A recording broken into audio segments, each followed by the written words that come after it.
Okay, good morning to you guys. It's time for us to start. We have now crunched our way to the last of the lectures. So this will now bring the curtains down on all the fascinating mathematics that we have been exposed to over the last 32 lectures. There should be 39 lectures, but we lost a couple here and there because of the protests. But it's okay. We trimmed the syllabus also slightly. We left out the stuff on Parsifal's relation in the first chapter and in this chapter. So we just focus on what our business at hand is. Now, the climax of this series is to apply the Fourier transform to solve some problem. So one doesn't just acquire mathematical tools for no purpose. So then we will discuss now how the Fourier transform can simplify some of the calculations. You can still use some of the old methods of chapter 1. You remember in chapter 1 when you had the heat equation, then you assume separability, then you write the three cases, then you try out the boundary conditions, and finally sin kx or cos kx will survive, and then you find the Fourier series for the boundary condition, and so on. That can work, but there's now a more sophisticated tool that can be more useful to scientists and engineers, and that's the Fourier transform. So let me just change my order. The way I prepared it last night, I just got the idea that I should start differently. So let's take the two equations that we're going to be working with. So you have the heat equation, which is say ut equals to alpha uxx. I'll just put it like this: ut minus alpha uxx. It could be equal to 0, but we could also have some function of x on the other side. Okay, that's one option. The Laplace equation is like uxx plus uyy equals to 0. And you realize that the important thing about these is the boundary conditions and the initial conditions. Just by themselves, they don't tell you much. When you start to invoke the boundary conditions, then the game changes dramatically. Now, recall the Fourier integral theorem.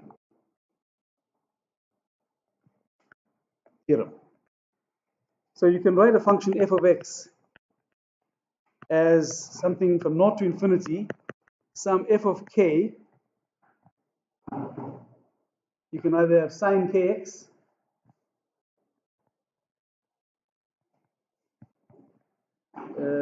dk, where this f of k is known as a Fourier transform, in this case Fourier sine transform, 2 over pi integral from 0 to infinity f of x sine kx dx. That's a Fourier transform of the function f of x. This f of k is a transform.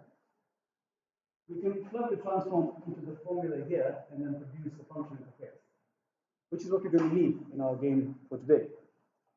So here we have u, small u. There'll be two u's in the problem, small u and capital U. Like you have small f and capital F. So small u is u of xt. Okay. So then we can write u of xt as some, not f of k, but you have capital U of k t sine kx dk, where this capital U of kt is the same as 2 over pi integral 0 to infinity u of xt sine kx dx. You see the resemblance between the two there? This is a straightforward function of f of x. Here there's x and t in it. But observe that the transform has got dx here. Basically, the t is the different animal. It's like we're not differentiating with respect to t there. And likewise, here it's sine kx. When you integrate this thing out, you replace k with these limits, you'll get a function of x that survives, and t, of course. But the whole game is about x, not t. There's no dt here. Look at it. So let me now work out the Fourier transforms that are relevant in this case here. So if I take the Fourier sine transform of u T. Ut is like in a heat equation, ut minus alpha uxx equal to f of x. The Fourier sine transform of ut, by the way, whatever I say for sine transform applies to cosine transform also. I'm not going to derive both sets. It will be the same thing. The Fourier sine transform is 2 over pi integral 0 to infinity ut. That's the thing I'm finding the transform of. Sine kx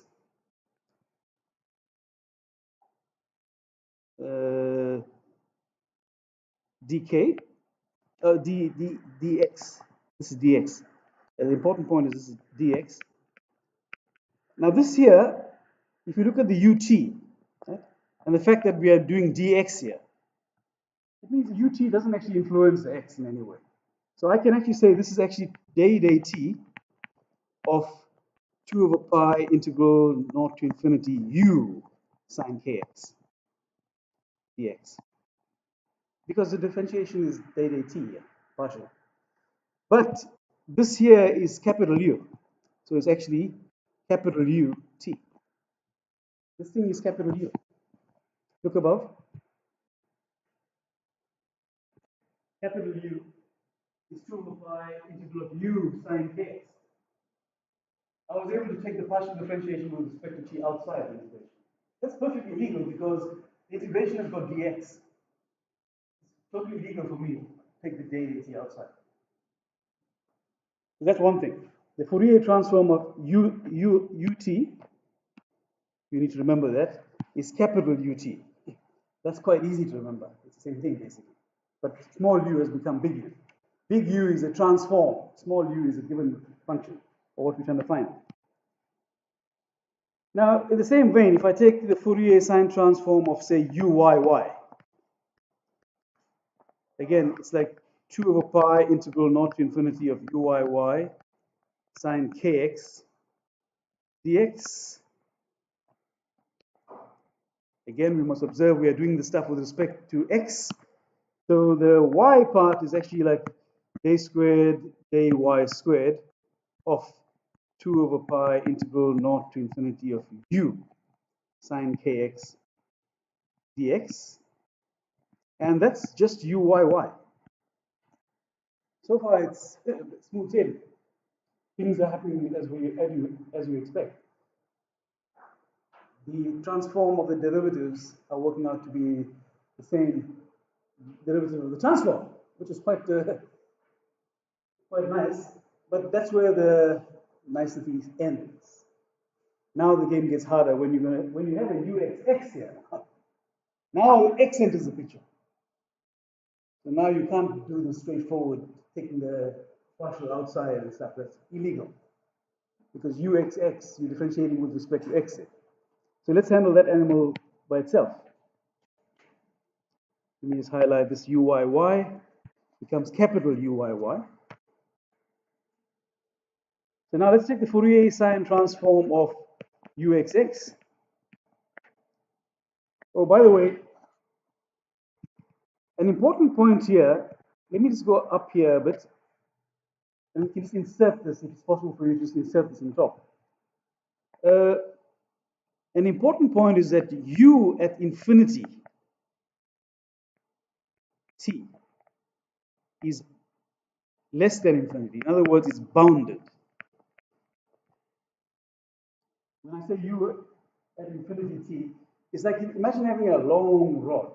We are saying that at infinity, the temperature is bounded. It's some real number. It's not an infinite value. How can the temperature be infinite anyway? So it's bounded. In fact, you can even say it's zero.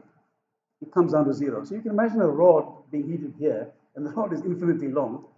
At the infinite end, if you can find it, you expect the temperature to be nothing. The temperature will dissipate. There'll be no temperature. It'll be cold. Likewise, ux at infinity t is also zero. So in all these problems, you can take these as given. These were not the conditions that we worked in the first chapter. There it was a small rod, 0 to L. So you had to know the temperature at 0, the temperature at L, and then you can work out the fluctuation in between using the Fourier series. Here we've got an infinite rod, so we must talk about what happens at infinity. Now, it's saying that u of ux is derivative at infinity is 0 means that the flux, the change, the rate of change is 0.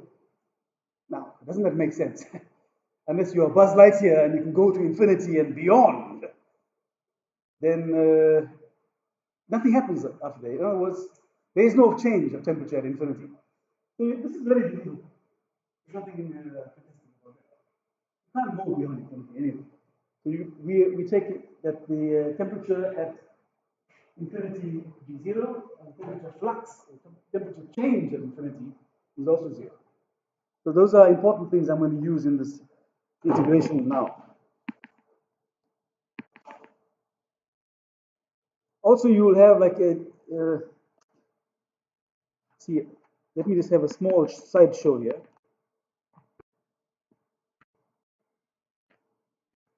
So that we can have everything in one place. If you have conditions such as u of naught t equals naught and u of infinity t equals to naught, these are called Dirichlet conditions. And the solutions will have sine kx in them. On the other hand, if you have ux of naught t is naught and ux of infinity t is naught, then these are Neumann conditions, in which case you will have solutions of the type cos kx, just like we had happening in the first chapter, Neumann and Dirichlet conditions. Likewise, we have it here, but the boundary conditions, these two look the same in the first semester, like having a rod, one end in a bath of ice. That's the first one, Dirichlet. The other end, in this case, is infinite. We are saying that it's cold, 0 also. So that's the Dirichlet conditions. So when you search for the Dirichlet conditions, you will use a sine, Fourier sine function. If you got a derivative, then you search for a Fourier cosine function. So far, I'm developing the word for sine. Oh, this is coming out of the page here. Oh, sorry. I'll try to push it a bit this way. So, coming back to the game here,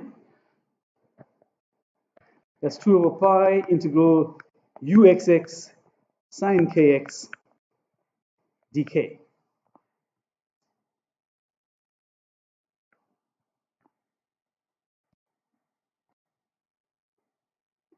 No, sorry, dx, because we're working on it.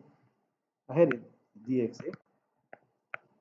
We are integrating this with respect to x first. So now we have to employ the famous integration by parts.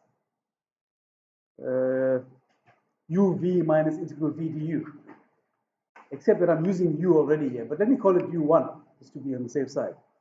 So I can call this u1, and call this dv. So u1 is equal to sine kx. So du1 is k cos kx dx. I'm differentiating it, remember? I'm not integrating it. And dv, let that be uxx. So integrate this, v will be equal to ux. I will get rid of one of the derivatives, one step backwards.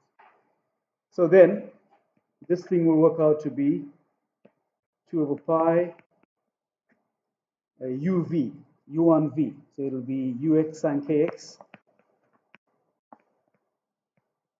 naught to infinity. That's when I need my boundary conditions. Minus integral v du. V is ux. Du will be k cos kx dx. So now I need to argue that this thing here is going to be 0. And the argument is quite simple. I need to argue that this green guy here is 0.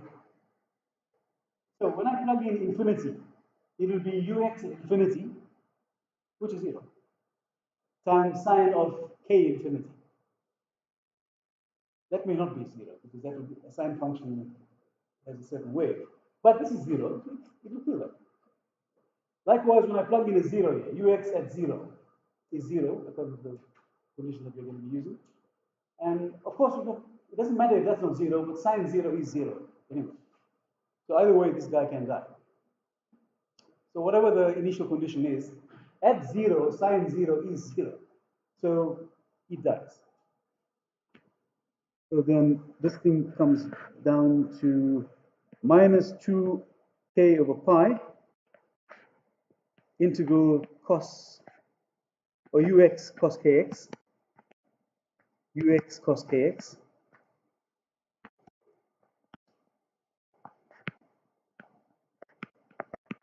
dx from 0 to infinity. All right, just hang in there. We've got to do this one more time. We still got ux here.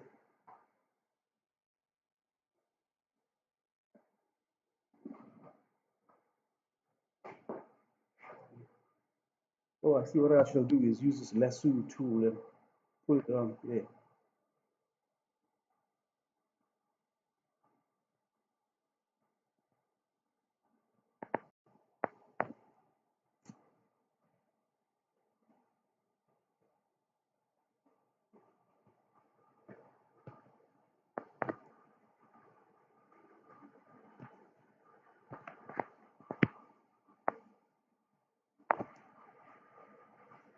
Okay, that's fine. So we still have ux cos kx. One more round of integration by parts, and then we are done. Okay, so now let u2 equals 2, so let that be u2, and this be dv again. u2 is cos kx, du2 is minus sine kx times k dx. And ux, so dv is ux. So when I integrate that, I will get v equals to u. So undifferentiate this one time. So ux becomes just u, integrating it. So now, carrying on here, that's minus 2k over pi. Again, uv minus integral v du, so u cos kx, 0 to infinity, minus integral v du, so minus u sine kx, there's a k also there, dx, 0 to infinity. That becomes, oh, one more time I need to argue that this thing is going to be 0. Again, u at infinity is 0. Now I'm not talking about ux anymore, it's just u. U at infinity is 0, and u of 0 is 0 in this problem here. So likewise, I can argue that that part there is going to be 0 again. So this is going to become minus times minus times minus is minus k squared times 2 over pi integral u sine kx dx, 0 to infinity. And you should realize that that guy is capital U. Hence, this thing becomes minus k squared u, capital U. So the Fourier transform of uxx is minus k squared u. These are the tools we need. The Fourier transform of ut is big ut. If it's uyy, then it's big uyy. But if it's ux, then it's minus k squared u.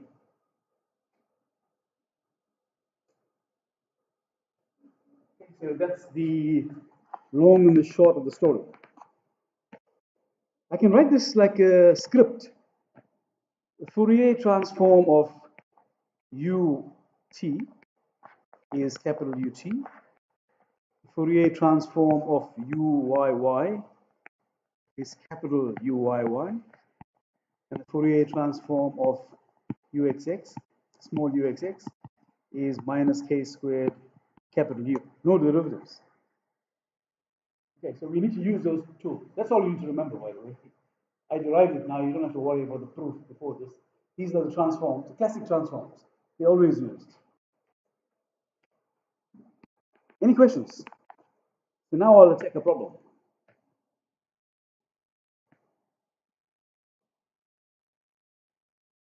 Problem. So let's say we have the heat equation,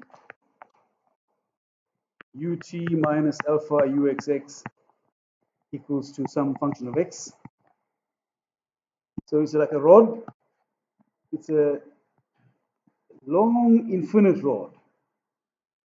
The temperature at 0 is 0, and at infinity, you can say u at infinity t is also 0. As soon as infinity comes into the problem, you can't use series anymore. You have to now convert into integrations. And okay, so the boundary, as I wrote already, the boundary is u of naught t is naught, u of infinity t is naught. And these are Dirichlet conditions, which suggest that we will be looking for sine kx.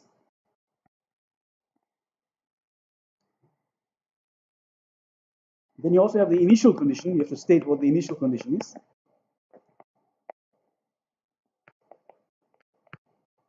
Let's say the initial condition here for this problem, I'm using the problem from the textbook, is u of x naught when time is naught. Let's say it's naught.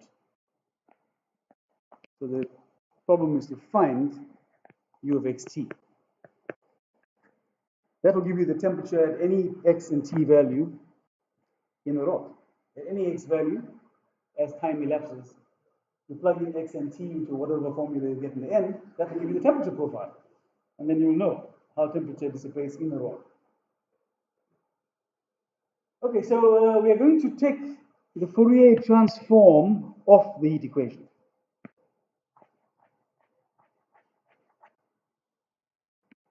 So, in the solution, we will say, let's call this number 1.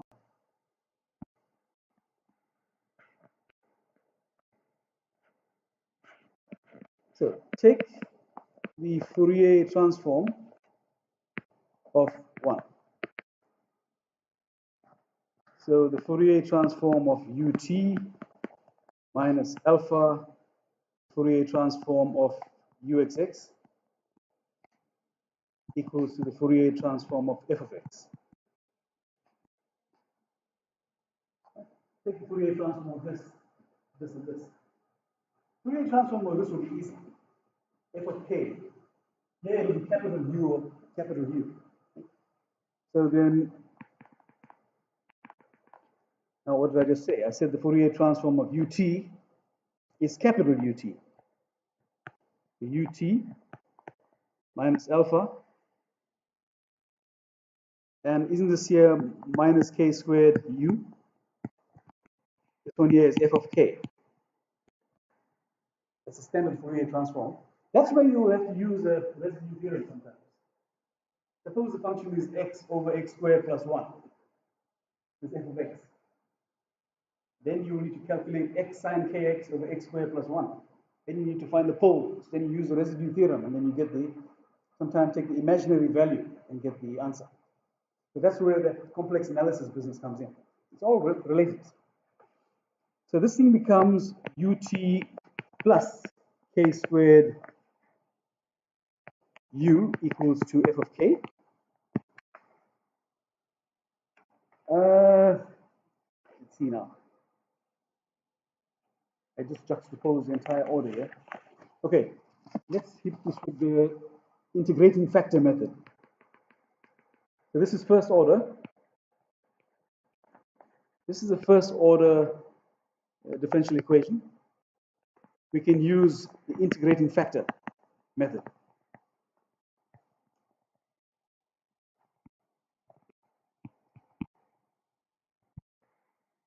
What is this method? So if you got a equation of type, let's take the equation of a type y dash plus py equals to q. You multiply by e to the integral of p on both sides. If you've got an equation of the type, first order equation of the type y dash plus py equals to q, like y dash plus 2y equals to 3 or something, then you multiply the entire thing by e to the integral of p. There's a purpose behind that, because then you can write it as an entire integral. So if you do that here, you'll get the k squared is like the p here. So you'll get, so the p here is k squared. So the e to the integral of p will be e to the integral of k squared dt, which is equal to e to the k squared t. Okay, where's that alpha I had somewhere? Oh, the alpha is here. Sorry, the alpha, I missed it out there. So let's put the alpha in here as well. Alpha k squared. So alpha k squared t. So if you multiply both sides by e to the alpha k squared t, you'll get e to the alpha k squared t ut plus alpha k squared e to the alpha k squared t u equals e to the alpha k squared t f of k. And the purpose behind that move is to realize that this is actually day t of e to the alpha k squared t u. The whole purpose of an integrating factor approach is to take a total differential, total derivative. We went backwards. That's a technique. If you've got an equation of this type, the trick there is multiply by an integrating factor. You've done this in first year? You must have done this in first year. Many tricks of how to integrate stuff. But you can see it works because if I do the derivative here, it will be this guy times the derivative of that, e to the alpha k squared t times ut, that's the first term here, plus u times the derivative of this guy. As u, derivative of this guy is e to the alpha k squared t times alpha k squared. That's this here. It works. Okay, on the other side, I can just write for the time being e to the alpha k squared t f of k. I'm going to make some changes there in a short while. I'll change the limits. So now if I integrate with respect to t, I will get e to the alpha k squared t u equal to the integral of e to the alpha k squared t. You see, I want to put dt here, but I want to finally have the limits to be 0 to t. So what I should do is have some other symbol here, tau, f of k, d tau, a different kind of t. Because after I do the integration, I then change tau into t. Then I will get what I want, the function with t in it. I'm using tau as a dummy variable. I can't put dt, I can't put t here, and also have t there. That's not legal. I have to put another dummy variable so that when I do the integration, I replace that variable by the t. Okay, now we are getting some way. So I know the transform now is e to the minus alpha k squared t, integral 0 to t e to the alpha k squared tau, f of k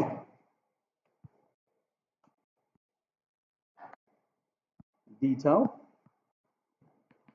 That's the first achievement. Anything missing here? That's the first achievement. That's the Fourier transform for uxt. If I want to find the temperature, then implies that small uxt is integral from 0 to infinity capital U sine kx dk.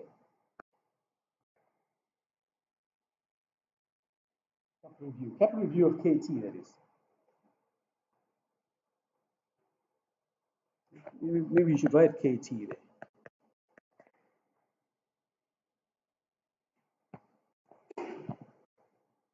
If something is not clear, just stop me and ask so that we can settle it immediately. That will solve the problem. You're a bit horrified at the moment because you think, oh, it looks so complicated.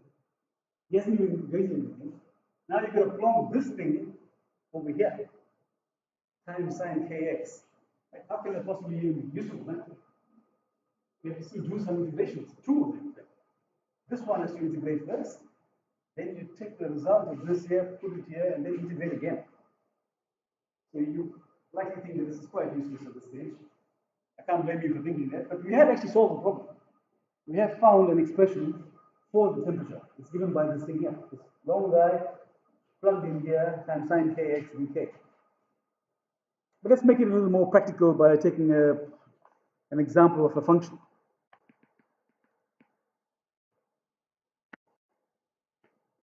So, an example of f of x.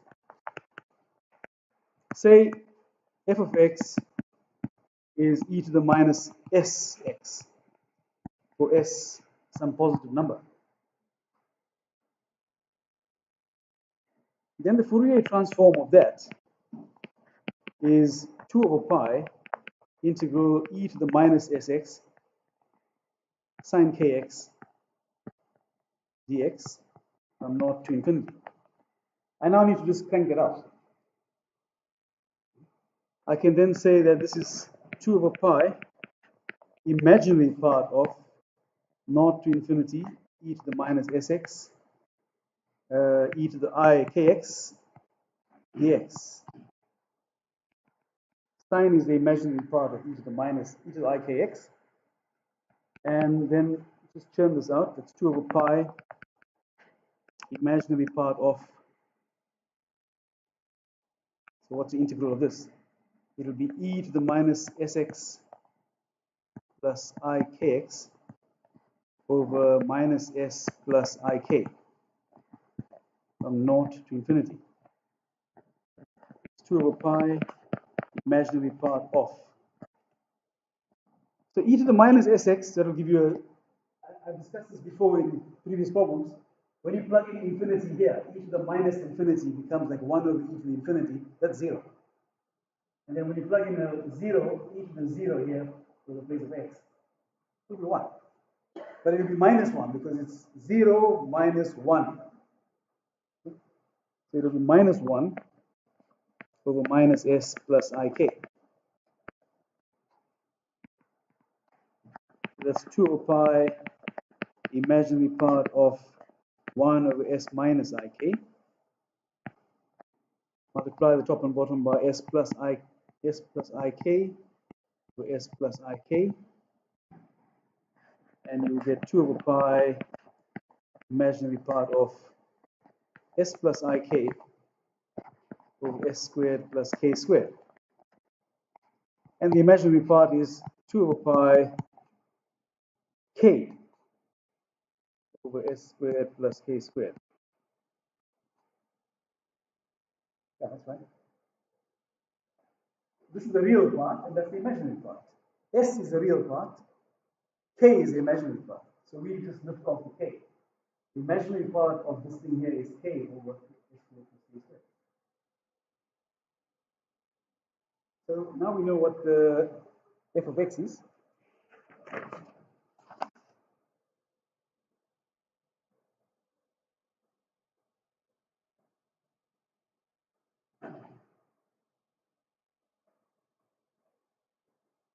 These problems are long because you see the actual integrations and stuff take time. The breaking of the back of the problem, writing that capital U and small u, that's pretty easy. You can learn that off by heart and keep implementing it. It applies to sine and cosine.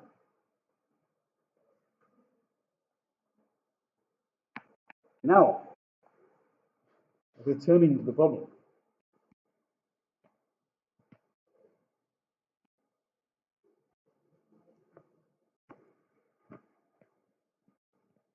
Let's now go back to where we were previously.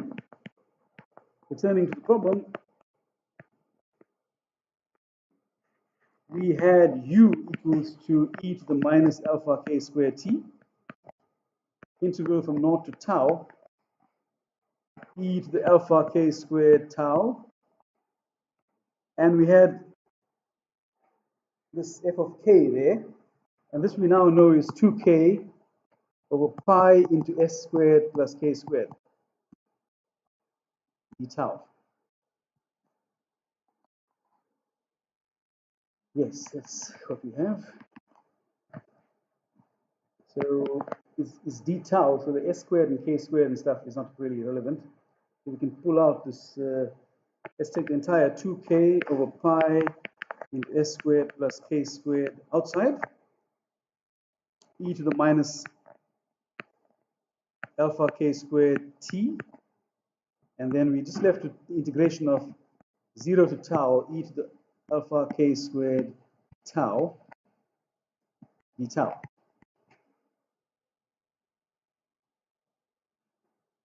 Okay, so that's what we need to do. So that's 2k over pi into s squared plus k squared e to the minus alpha k squared t. Integrate this, it's e to the alpha k squared tau over alpha k squared from 0 to, sorry, this is 0 to t. Eh? Why have I written tau there? 0 to t. So it becomes 2k over pi into s squared plus k squared e to the minus alpha k squared t. Replace tau by t.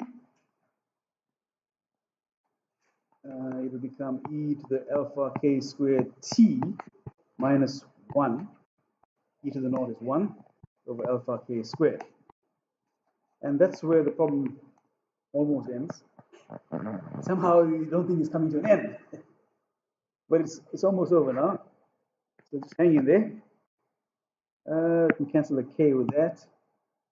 We can get 2 over pi alpha k into s squared plus k squared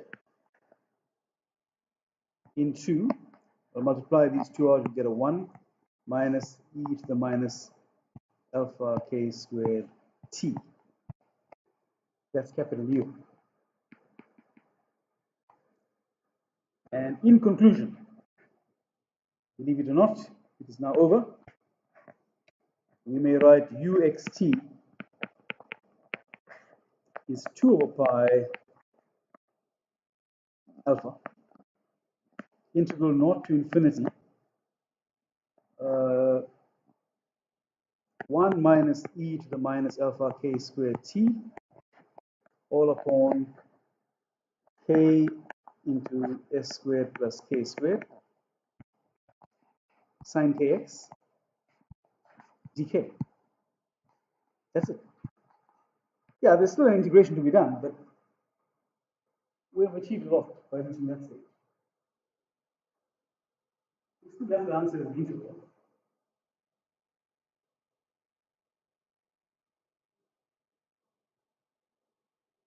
This thing can carry on. So you can do the integration now by writing sine kx in the imaginary part of e to the ikx. And carry on. It can be done. Yeah.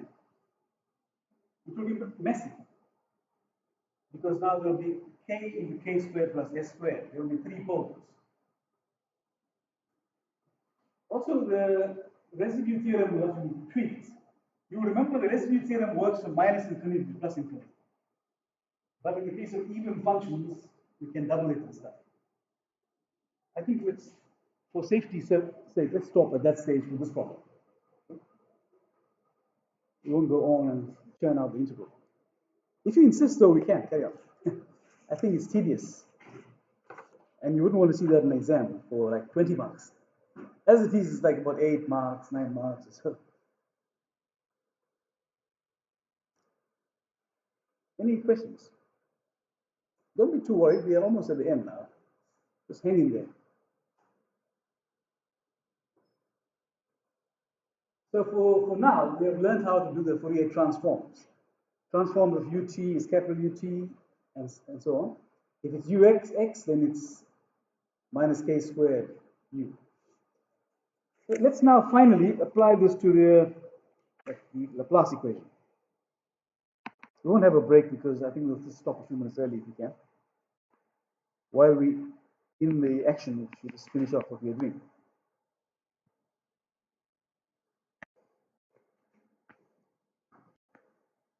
And so far, I think all of you have attained the DP, which is very good. I think it hasn't happened in a long time that the whole class has got the DP. So that doesn't mean much though. Some of you have got in the 30s, which is not really good. You should be in the upper 60s, 70s, where you're carrying forward some useful mark. If you're carrying 30%, you've got a DP, but you're only carrying a small number forward, which means that you have to do more in the exam. So don't chance it. Study hard for the exam. You will find the exam will resemble the test. It can't be otherwise. Otherwise, it will be misleading. And you'll find good advice from last year's exam. That exam was also set by the same pair of people that taught in Malmesburg and here.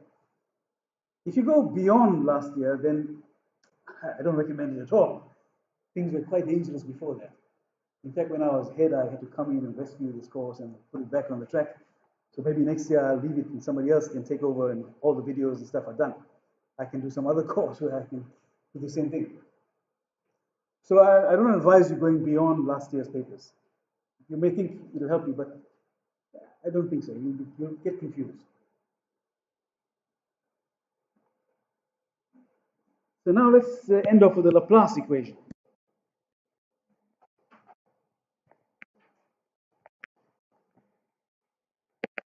The Laplace equation is uxx plus uyy equal to 0. We'll call that number 2. And it is subject to, so the boundary and initial conditions are, say u of naught y is naught, and u of infinity y is less than infinity, but let's say it's not. Initial conditions, and this problem has got 2. It's actually not initial, because there's no time. Initial means time equals 0. But we are calling it a type of, let me put what shall I say, these quotation marks, initial conditions, not really initial. But u of x naught, when y is naught, let's say that temperature is some function of x, and u of xl is 0. So what we have is something like this. We have like a sheet. The first equation is a two-dimensional problem. Uxx, uyy, x and y in the problem. So this is the x and y axis. We are saying that u of naught y is naught. Here. When x is naught, u is naught. And here we are saying that u is some function of x when y is naught. On the top, we are saying that u is naught when x is L. And this sheet goes up to infinity. So the temperature profile in that sheet is a semi-infinite sheet. It goes from naught to infinity. You should just concentrate on the stuff we do in class and the tutorial problems for this section here. I can assure you we won't go beyond that because it will be quite unfair. We didn't have any tutorials and stuff on it. So there are many variations of this thing here, which I'm not going to go into details of. This is going from naught to infinity. I'll just interval. If this were going from minus infinity to plus infinity, then it's infinite on both sides. You can have that. You can have a rod or a sheet that's infinite in both directions. And in fact, that's the better one to work with because that will invoke the proper Fourier integral, minus infinity plus infinity. These ones will have the Fourier sine and cosine. That one gives you more interesting problems because there you can now put in the residue theorem problems there and make it quite hard. Thank goodness we haven't got the time to go there. Otherwise, you could pay a price.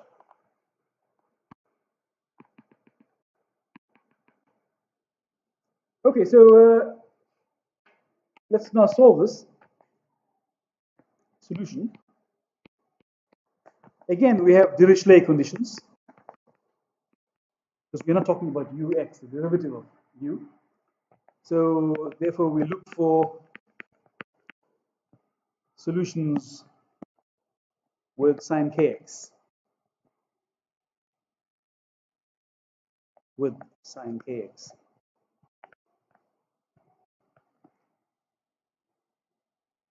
Okay, so take the Fourier sine transform of 2, the Fourier sine transform of uxx, plus Fourier sine transform of uyy equal to the Fourier sine transform of 0 is 0. But the Fourier sine transform of uxx is minus k squared u plus this is uyy equal to 0. Now it's a second order equation, so you can, well, if I just rewrite it as uyy minus k squared u equal to 0. This is like your y double dot plus y dot, y double dot plus ky equal to lambda y equal to 0. If you remember the first chapter, you had y double dot plus something y equal to 0, lambda y equal to 0. It's a second order differential equation.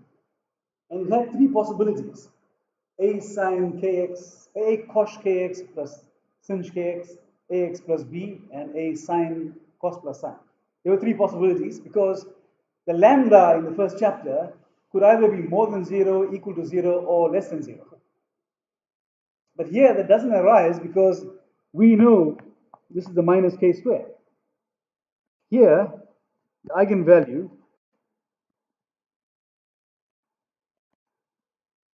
we know minus k squared is actually less than 0. We know this. This is negative. Anything squared is positive, and minus of that is negative. So this is like, if you have a plus lambda here, it's like lambda being negative. So then there's only one case to investigate. The solution must be of this type u equals to something like a cos ky plus b sin ky. It must be of that type because we're dealing with lambda more than 0 in a sense. You see, the thing is that the lambda story was like this: y double dot minus lambda y equal to 0. So when lambda is positive, it's cos and sinh. This is the lambda which is positive. The minus is already there.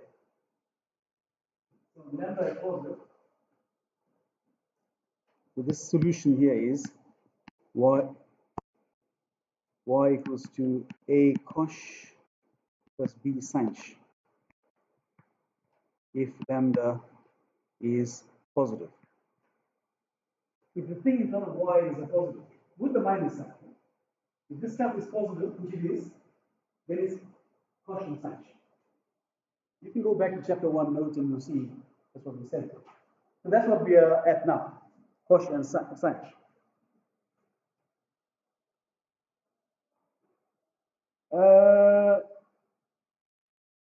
But okay, so here comes a bit of a but u of infinity at y is bounded.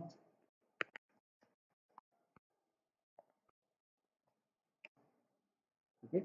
Now what you have to realize is that c cos is actually e to the y plus e to the minus y over 2. Because of the plus sign there, you can't, it's unbounded, cos. Well, actually both are unbounded, but we can force sin to be bounded. And sin is e to the y minus e to the minus y over 2. So because of this boundary condition, u of infinity y is less than infinity, in other words, bounded, only sin, survives.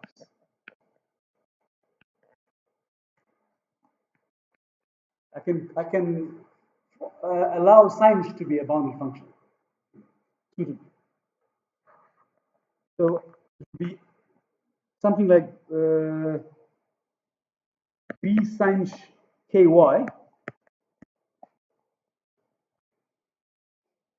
But another adjustment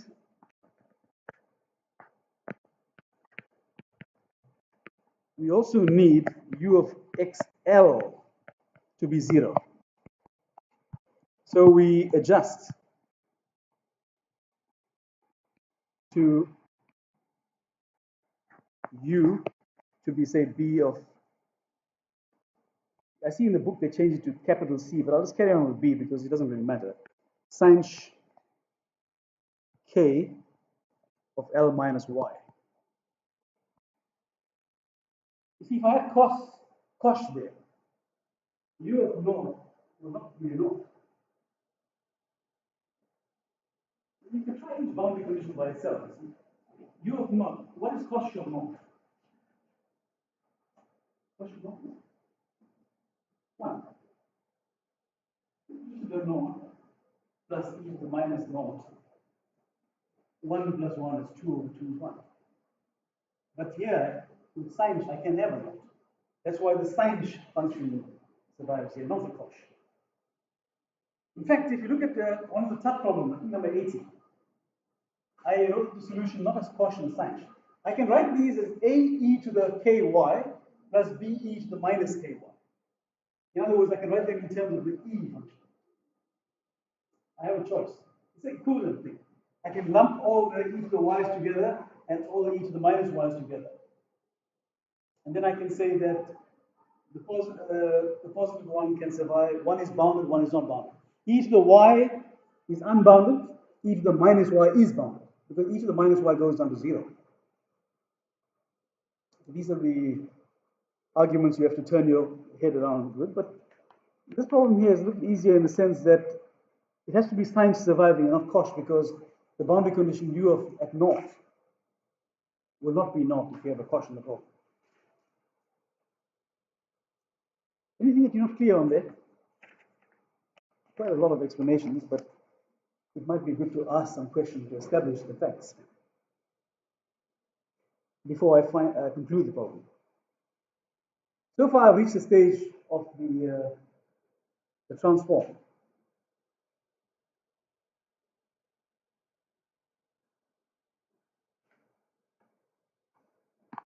Okay, so actually there should be an integral there, but that's fine. I'll now build on that. So we now have that u of xy will be something of the type integral from naught to infinity, some b of k sin k of L minus y sin kx dk. So that's the structure of u. I still have to find this bk.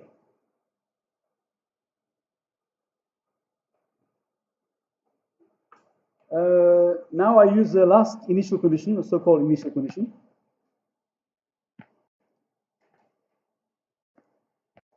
So using u of x naught equals f of x, u of x naught equals f of x, I can say integral from naught to infinity b of k sin k. Now this is y being naught, so it's sin kl sin kx equals to f of x. Now you see, here is where I need to convert f of x to look like a sin kx thing. And is there a way to do that? Can I write f of x as an integral of something so that I can compare this part with that part? Of course I can. That's the Fourier integral theorem. This can be written as 2 over pi integral naught to infinity sum f of k sin kx dk. Yeah, I can actually write those two. Oh, did I write a dx there? It should be a d. This should be a dk. I have a dk here. This is correct. I didn't put the dk there. Yes. Where f of k. Well, let's leave out this 2 over pi. We don't need that there. Sorry. Here we can put the 2 over pi. 2 over pi integral naught to infinity f of x sine kx dk. So this f of k can be found if I know what f of x is.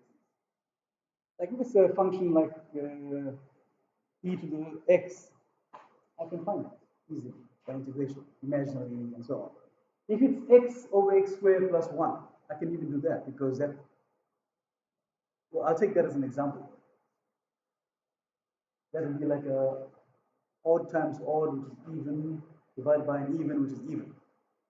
Since it's an even function, I can then take 1 over pi minus infinity to plus infinity. And I can hit that residue theorem, and I can actually solve it in the end. But let's just write down the answer that we need. So if we compare these two sides, this implies that, okay, let me use some color here. So if we compare these two sides, we will see that this thing here should be the same as this guy here.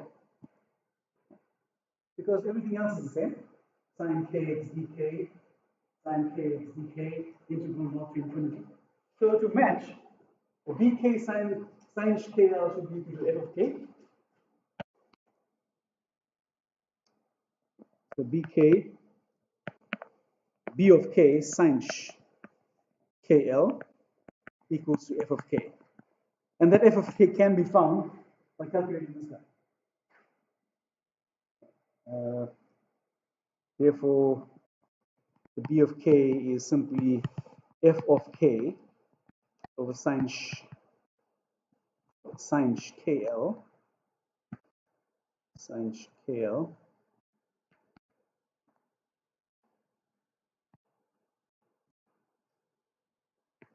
and then we can write the final result as u of xy equals to integral from naught to infinity f of k over sine kl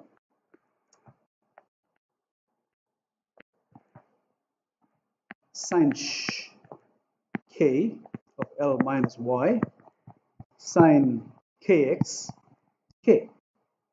And that is the temperature profile in that infinite sheet. If you can compute those integrals, then it's done. Replace the k with the limits naught to infinity, and the result will be with the x and a y. And that's the function that we have for the temperature.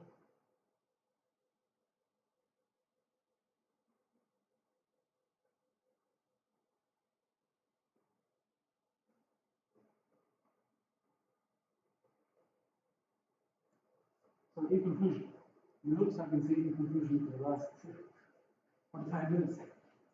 That's the tactic to keep everyone awake. As soon as you say in conclusion at the beginning of the lecture, everyone stays awake because they think he's going to stop talking any minute now. But then you just carry on.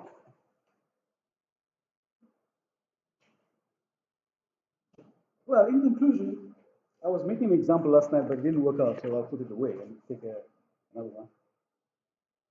Let's take an example of, let's make it an example. Let's take an example. Let's say f of x, where x over x squared plus 1. So you want to calculate that f of k, because you want to plug that in this. You want to calculate f of k so that you can plug it here. Right? It means integrating this stuff here. So f of k will be 2 over pi integral from naught to infinity x sine kx over x squared plus 1 dx. So you need to calculate this integral. You need to compute this integral, get the answer and plug it in there. And then at least that is worked out. But as I said, there's still more to happen. You're supposed to finally integrate that to actually get a function. That's far too long for our work for now. But there are some examples in the book where it's done to the end. You can see it. You don't have to pay careful attention to them for the purpose of an exam, but it's good just for your personal reading. So let's try to calculate this f of k. So we can actually disguise f of k as 1 over pi, integral from minus infinity to plus infinity, x sine kx over x squared plus 1 dx. Since integrand is even. It's even because that's odd. X is odd. X is 1. That's odd. Sine is odd. Odd times odd is even. Even divided, this is even. X squared will be an even. Even divided by even is even. So you're dealing with an even integrand. Normally you double and go from halfway, but here I'm going backwards. I'm dividing this by 2 and lengthening the integral from minus infinity to plus infinity, because now I'll be in position to use the residue theorem.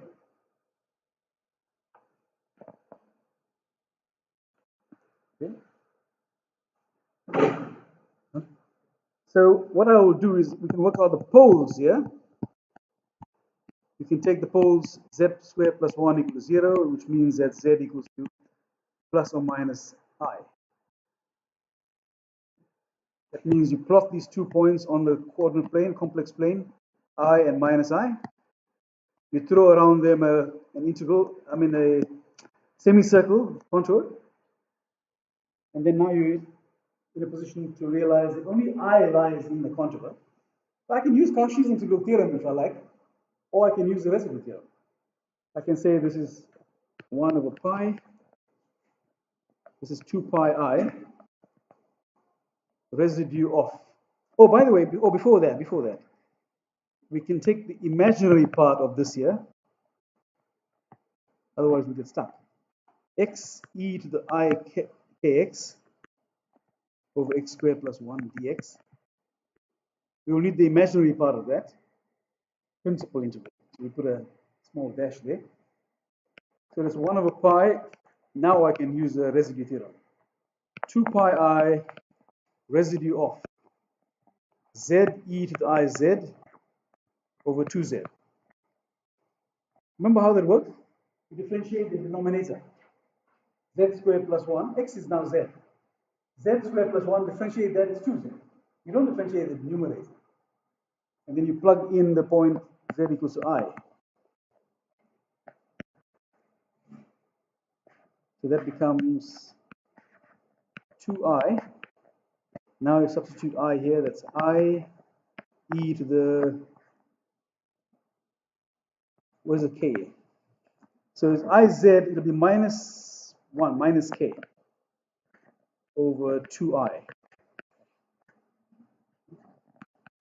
Oh, that cancels off. But remember, I also want the imaginary part of this thing. Im.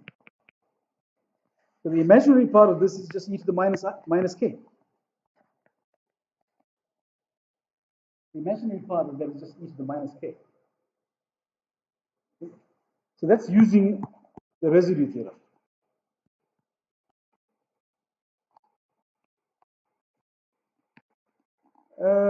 What if you use Cauchy's integral theorem? Using Cauchy,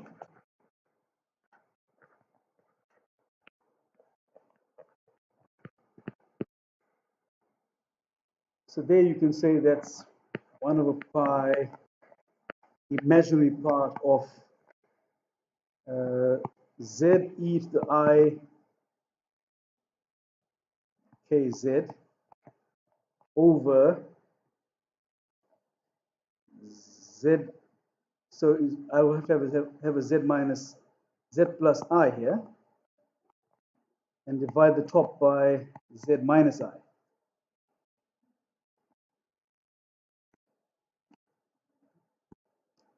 substitute z equals to, no, this is clumsy.